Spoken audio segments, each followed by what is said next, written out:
Bismillahirrahmanirrahim. Alhamdulillah wassalatu wassalamu ala Rasulillah wa ala alihi wa sahbihi wa man wala ma ba'd. Kita lanjutkan bacaan terhadap Syarah Mandhumah Ushul Fiqh wa Qawaidih. Qala Asy-Syaikh Muhammad bin Shalih Al-Utsaimin rahimatullah alaih. Kata beliau, wal aslu fil qaidi ihtirazun wa yaqil li ghairihi ka kashfi ta'lil juhil. Kata beliau, wal aslu fil qaidi ihtirazun wa yaqil li ghairihi ka kashfi ta'lil juhil. Artinya apa? Hukum asalnya suatu ikatan di dalam dalil itu ihtiraz, untuk berhati-hati. Dan sedikit sekali untuk yang lainnya. Seperti untuk menyingkap atau membongkar atau untuk menunjukkan sebab atau ta'lil yang tidak diketahui. Contohnya, wa ma khalaqtul jinna wal insa, dan tidaklah kuciptakan jin dan manusia kecuali apa? Illa liya'budun. Nah, liya'budun itu berarti sebabnya. Sebabnya kenapa Allah telah ciptakan jin dan manusia? Untuk beribadah. Paham ya? Untuk beribadah. Nah, kita lihat penjelasannya tambah jelas. Qala Asy-Syaikh Muhammad bin Shalih Al-Utsaimin rahimahullah wa qauluhu wal aslu fil qaidi ihtirazun. Hukum asal suatu ikatan di dalam dalil atau semisalnya ihtiraz, untuk berhati-hati. Yakni anna syai'a idza jaa'a muqayyadan fal aslu fihi al-ihtiraz. Bahwasanya kalau ada sesuatu datang dalam keadaan ada ikatan di situ, sesuatu tersebut diikat. Nah, barakallahu fikum. Maka apa kata beliau? Fal aslu fihi ihtiraz. Maka hukum asalnya ihtiraz, untuk berhati-hati. Maksudnya berhati-hati dalam melakukan. Contohnya fatahriru raqabah. Maka hendaknya dia membebaskan budak. Budak yang mana? Budak kan umum kan? Ada budak yang mukminah, ada budak yang kafirah. Ternyata disebutkan fatahriru raqabatin mukminah. Nah, mukminah itu namanya ikatan, qaid. Agar orang berhati-hati enggak sembarang budak yang dia merdekakan. Seperti itu. Kita lihat lagi. Li'anna hadha huwal fa'idah min wujudil qaid an yakuna mukhrijan lima lam yatahaqqaq fihi hadzal qaid. Dikarenakan inilah faedah, fungsi dan tujuan adanya qaid, adanya suatu ikatan. Agar an yakuna mukhrijan, perhatikan ya, agar bisa mengeluarkan lima lam yatahaqqaq, sesuatu yang tidak terwujudkan di dalamnya hadzal qaid, ikatan ini. Paham belum?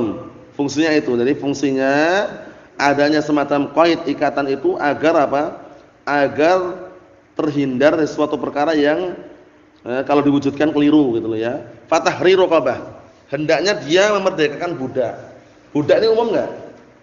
Umum. Budak yang mana itu loh? Budak kafirah cukup enggak? Ternyata bukan. Fatahriru raqabatin mukminah. Budak yang beriman. Catatannya itu, qaid namanya. Misalul dzalika qaulu ta'ala, contoh yang lain adalah perkataan Allah Ta'ala, walladzina yarmunal muhsanati tsumma lam ya'tu bi arba'ati syuhada fajriduhum. Orang-orang yang mereka menuduh muhsanat. Muhsanat itu berarti orang sudah menikah. Muhsan itu dikatakan muhsan karena orang yang sudah menikah, lelaki maupun perempuan. Paham ya? Nah, dan orang-orang yang mereka menuduh lelaki atau wanita sudah menikah, menuduh apa? Menuduh berzina, maka hendaknya mereka mendatangkan 4 saksi. Kalau enggak datangkan bagaimana? Fajriduhum samanina jaldah, cambuklah mereka 80 kali cambukan. Paham ya? 80 kali cambukan. Fa hadzal qaid al-muhsanat, perhatikan baik-baik ini. Lafaz muhsanat ini ikatan istilah al-muhsanat, itu perempuan atau laki-laki sudah menikah. Berarti otomatis kalau laki-laki perempuan tersebut belum menikah, itu enggak ada ancaman di sini. Kita lihat di sini. Nah, itu maksudnya pendapat ya, pendapat, walaupun nanti pendapat yang kuat pun kalau menuduh itu mendatangkan saksi gitu loh. Kata beliau, yahtarizu bihi min ghairil muhsanat, untuk berhati-hati dan mengeluarkan orang yang dituduh tersebut, yang kalau seandainya orang yang ghairil muhsanat, orang yang belum menikah, laki-laki maupun wanita. Faman rumiya ghair muhsan, maka barang siapa yang dituduh tersebut ghair muhsan, maksudnya belum menikah, belum berkeluarga, fala hadda al-qadhif, maka penuduhnya tidak dapat hukuman. Lafaznya muhsanat, yang dapat hukuman ini kalau dia menuduh orang yang sudah menikah berzina. Menuduh orang yang apa? Yang sudah menikah dengan berzina tidak bisa mendatangkan saksi atau bukti. Maka dicambuk berapa? 80 kali cambukan. Tapi kalau yang dituduh tersebut bukan orang yang berkeluarga dalam artian masih bujangan, maka enggak dapat ancaman tadi itu. Paham ya? Nah, kita lihat, innama yu'azzar li'udwanihi faqat. Kalau barakallahu fikum, orang tersebut enggak dapat hukuman, kenapa? Dikarenakan yang dituduh tersebut bukan orang muhsan itu loh. Cuman dia yu'azzar, dikasih hukuman. Dikasih hukuman, hukumannya bukan dirajam, bukan dicambuk, dikasih hukuman dihardik namanya. Dihardik dikarenakan apa? Dikarenakan perbuatan permusuhan dia tadi, perbuatan yang tidak bagus atau tidak baik.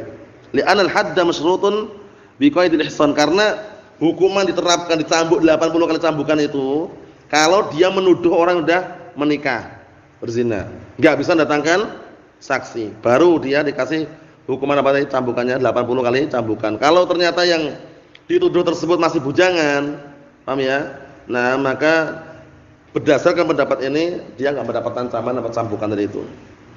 Contoh yang lain, perhatikan baik-baik. Wa kadzalika qaulu ta'ala fatahriru raqabatin mu'minah. Seperti itu pula perkataan Allah Ta'ala fatahriru raqabatin mu'minah. Maka hendaknya dia memerdekakan budak yang mukminah. Berarti enggak sembarang budak ya, budak yang mukminah. Berarti kalau budaknya tidak mukminah, na barakallahu fikum, tidak sah dalam memerdekakan budak. Jadi mukminah ini namanya ikatan, namanya qaid namanya.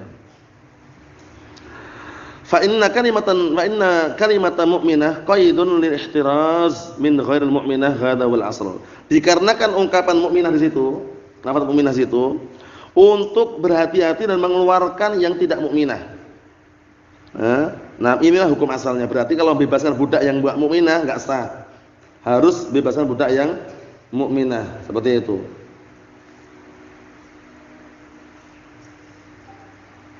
Nah, dari sini wa kadzalika qaulu tabaraka wa ta'ala, seperti itu pula perkataan Allah Subhanahu wa taala, wa rabaibukumul lati fi hujurikum min nisaikumul lati dakhaltum bihin. Rabaib itu jamak dari rabibah, anak tiri. Namanya. Dan anak-anak tiri kalian yang berada di rumah-rumah kalian, maksudnya ikut pada suami tadi itu, min nisaikumul lati dakhaltum bihin. Yang anak-anak tersebut dari apa? Dari wanita-wanita yang kalian sudah masuk, maksudnya sudah berjima berhubungan badan. Maksudnya sudah menikahi ibu tiri, menikahi wanita dari itu. Jadi kalau seorang laki-laki nikah dengan janda, paham ya? Nikah dengan janda bawa anak. Anak itu anak tiri namanya.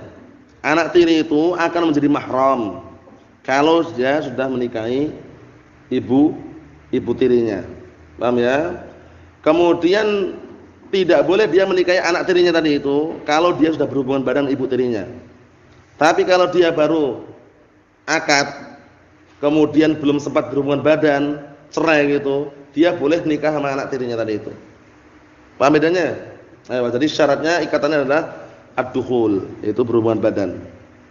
Syahidnya di sini kata beliau indana qaidan, di sini ada dua ikatan. Al-awwal fil rabaib. Pertama berkaitan masalah rabaib itu anak tiri. Wasani yang kedua fin nisa, berkaitan masalah perempuan atau ibu anak tiri tersebut.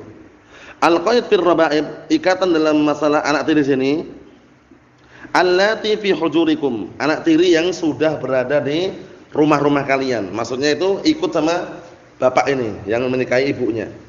Berarti kalau di luar sana bukan mahram, itu enggak benar. Yang sahih tetap mahram. Kalau sudah apa? Kalau laki-laki ini sudah menikahi ibunya, sudah dukhul, sudah berhubungan badan, maka tetap mahramnya, enggak boleh dia menikahi anak tirinya. Jadi ada dua pilihan ketika dia melihat janda, ada anak perempuannya, dia mau menikah yang mana? Kalau dia menikahi anak tirinya, anak perempuan tadinya bawa janda tadi itu, berarti nanti jandanya sebagai apa? Ibu mertua. Belum. Tapi kalau dia menikahi jandanya, anak tadinya anak tiri namanya. Belum. Paham insyaallah ya? Ayo. Ambil dikit lagi. Kata beliau, wal qaid bin nisa, adapun ikatan untuk mengenai wanita atau perempuan atau ibu dari anak-anak tadi itu, allati dakhaltu bihin ini. Yaitu para wanita yang kalian sudah dukhul dengan mereka, maksudnya sudah berhubungan badan. Wal aslu bil qaid al-ihtiraz, hukum asalnya ikatan tersebut adalah ihtiraz, untuk apa? Berhati-hati.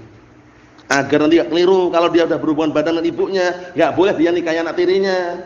Tapi kalau dia belum berhubungan badan dengan ibunya tadi itu, boleh dia langsung menceraikan kemudian ngambil nikahi anak tadi itu, boleh. sebelum berhubungan badan dengan ibunya. Kata beliau, wa 'ala hadza faqulu allati dakhaltum bihin, maka berdasarkan penjelasan ini perkataan Allah taala yaitu para wanita yang kalian sudah dukhul dengan mereka, ihtirazun untuk berhati-hati, mimman lam yadkhul biha, untuk hati-hati dari wanita yang dia belum berhubungan badan dengannya. Bidalil qaul ta'ala, dengan dalil yang lain berkata Allah taala, fa illam takunu dakhaltum bihin fala junaha 'alaikum, kalau kalian belum dukhul, belum berhubungan badan dengan wanita-wanita tadi, ibu-ibu tadi itu, maka enggak ada dosa bagi kalian untuk menikahi anak-anaknya. Pahami ya? Boleh menikahi anak-anaknya kalau dia belum dukhul dengan ibunya. Kalau dia sudah dukhul dengan ibunya, anak-anak tadi mahram, namanya anak tiri, enggak boleh dinikahi. Paham? Seperti itu. Kita lihat di sini. Fasarraha bil mafhum, maka di sini terang-terangan dengan mafhum, dengan sesuatu yang dipahami. Wa 'ala hadza falau anna insanan tazawwaja imra'atan, maka berdasarkan penjelasan ini kalau seandainya ada orang menikahi seorang wanita, perhatikan, ada seorang menikahi wanita, wa baqiyat 'indahu 5 ayyam, kemudian setelah menikah tersebut, nah barakallahu fikum, dia tinggal 5 hari. Tinggal 5 hari bersama wanita tadi yang dia nikahi. Tapi lakinnahu lam yujami'ha, tapi dia belum berhubungan badan. 5 hari itu belum berhubungan badan dia. Tsumma talaqaha, kemudian dia menceraikannya. Anti talaq, ceraikan sudah. Cerai. Paham ya? Cerai, perceraian yang bisa dikatakan total lah semuanya misalkan. Wa kana laha banatun min ghairihi, dalam keadaan ibu yang dia nikahi tadi itu punya anak-anak perempuan dari suami yang dulu. Falahu an yatazawwaj wahidatan minhunna, maka boleh lelaki ini menikahi salah satu anak-anak perempuan tadi itu karena belum dukhul dan ibunya. Seperti itu. Liqauli ta'ala, dikarenakan perkataan Allah taala, fa illam takunu dakhaltum bihinna fala junaha 'alaikum, kalau kalian belum dukhul dengan ibu-ibu tadi itu, maka tidak ada dosa bagi kalian untuk menikahi salah satu anak perempuan yang dibawa ibu tadi itu. Wa kadzalika law tazawwajat bi akhar, law tazawwajat bi akhar wa atat minhu bi bint, seperti itu pula kalau seandainya tazawwajat ya.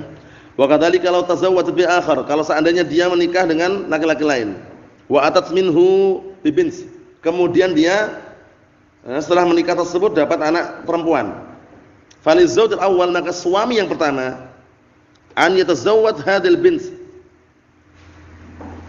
paham ya, boleh dia menikahi anak perempuan ini, li'annahu lam yadkhul bi ummiha, karena dia belum berhubungan dengan ibunya. Gini maksudnya. Seorang wanita dia menikah dengan laki-laki, kemudian cerai, belum punya anak perempuan ini, akhirnya dia nikah dengan laki-laki lain, punya anak perempuan. Nah, anak perempuan ini boleh nggak dinikahi oleh mantan suami, mansua?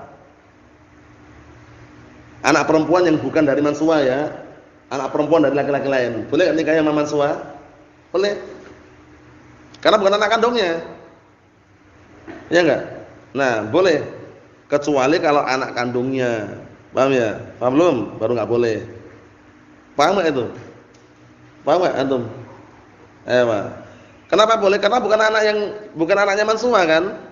Mansua itu mantan suami, anak orang lain gitu loh istilahnya, itu enggak masalah. Itu yang beliau maksud di sini.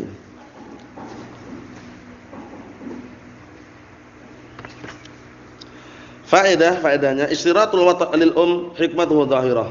Disyaratkan harus berhubungan badan dengan ibunya, itu tujuannya sangat nampak. Li'annahu la tastaqrar zawjiyah istiqraran taman illa bil wata'. Dikarenakan ikatan atau pasangan pasutri, pasangan suami istri itu tidak akan langgeng terus-menerus sempurna kecuali dengan adanya hubungan tadi itu. Walihada ishtaratal ulama rahimahullah al-ihsan fi zina. Oleh karena ini para ulama mensyaratkan al-ihsan fi zina, maksudnya orang yang sudah menikah kemudian berzina, an yakuna al-muhsan qad jama'a zaujatah. Orang sudah menikah tersebut syaratnya harus sudah berhubungan badan dengan istrinya. Baru nanti ada hukuman rajam kalau seandainya berzina. Wa annahu law aqada 'ala imra'atin wa khala biha. Kalau seandainya dia hanya akad nikah dengan seorang wanita, kemudian dia menyendiri dengannya, wa basyaraha, hanya sekedar bermain-main, maksudnya bermain-main ini bukan berhubungan badan, bi ghairi jima' tanpa berhubungan badan, lam yakun muhsanan, maka dia tidak dikatakan muhsanan. Muhsanan itu sudah berkeluarga, nikah, berhubungan badan, dikatakan muhsan. Falau zana ba'da dzalik lam yurjam, kalau dia berzina enggak dirajam kalau dia belum berhubungan badan. Hukumannya bagaimana berarti ya? Seperti kemarin masih dihukumi bujang gitu loh. Paham ya? Hukumannya cambuk 100 kali, diasingkan selama setahun. Li'anna al-istiqrar tam baina az-zawjain innama yakunu bil jima', dikarenakan keberlangsungan sempurna ikatan suami istri itu, itu terjadi dengan apa? Dengan jima', berhubungan badan. Baqiya 'indana al-qaid al-akhar, sekarang masih ada ikatan yang lain. Sekarang masih ada ikatan yang lain.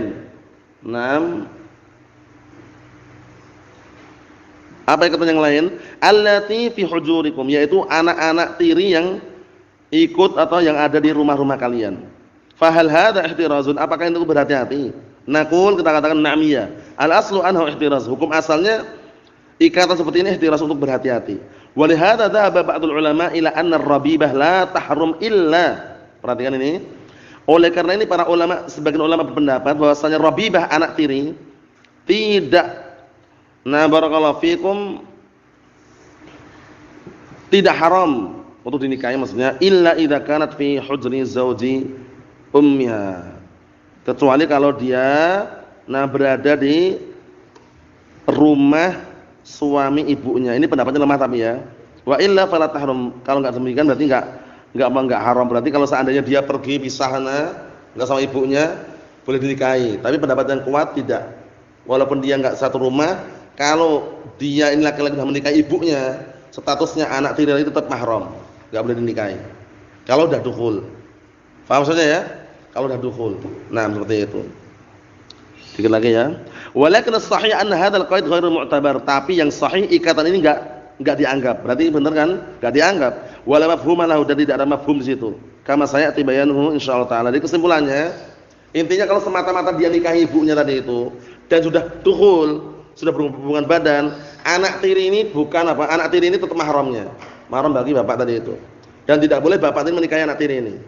Walaupun dia tinggal sama bapak tadi atau tinggal di luar sana. Paham maksudnya? Ya, barakallahu fikum walhamdulillahirabbil alamin.